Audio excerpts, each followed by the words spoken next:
Well, Miss Bennett, I hope you enjoyed the tour of our new facility and you got to meet our new principal.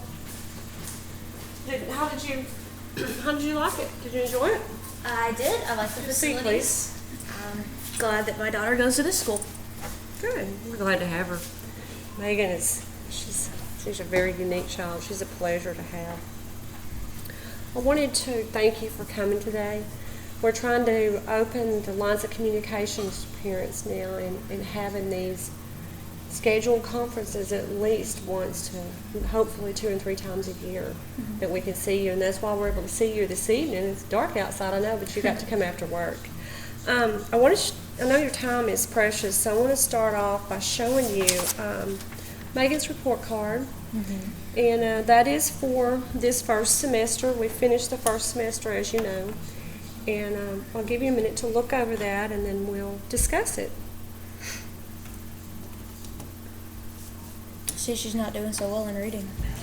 Megan is weak in reading. She is weak in reading, but if you'll notice in speech, she's wonderful. She's a very strong speaker. She shows lots of confidence. Art, very artistic. You should get that honestly. I thought she might. PE, she's very athletic, very energetic girl, in excellent health, excellent shape. Spelling, she's doing pretty good in spelling. She's not quite as strong in spelling as she is some other areas. Social studies, she's doing well. Math, she's doing well.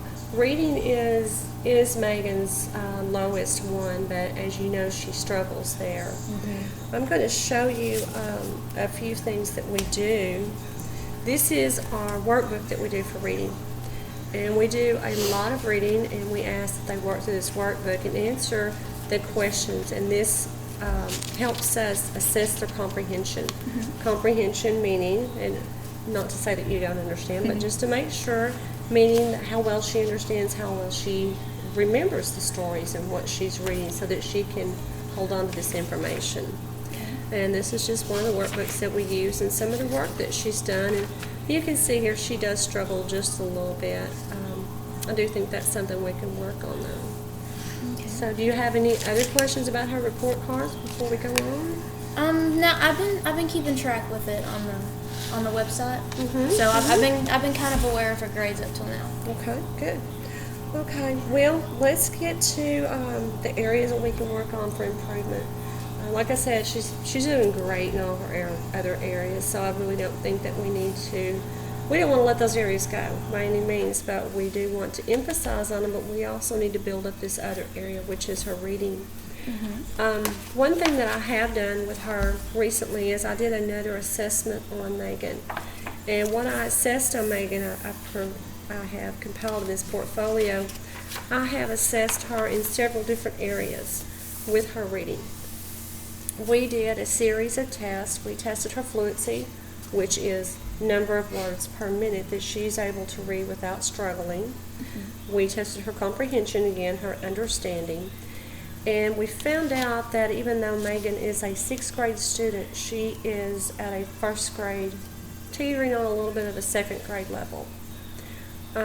We're seeing a few indications of maybe possible dyslexia. We're not really sure what we're working with at this time. But at this point, I think it would be very good for us to make a plan and try to develop a plan that we can kind of help her get to where she needs to be. Do you have any questions about all the information that I just gave you? I know it's a lot to take in at one time. The only thing I can think of, what do you think I should do as a mom to help her improve at home? Okay, let's start making our plan, and let's see where we need to get here. Okay. We have some readings here.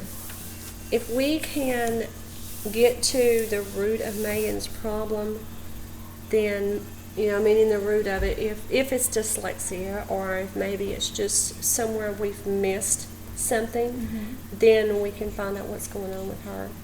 I think the first thing I would suggest is continue to read at home. Y'all do read together at home every night? Continue to read.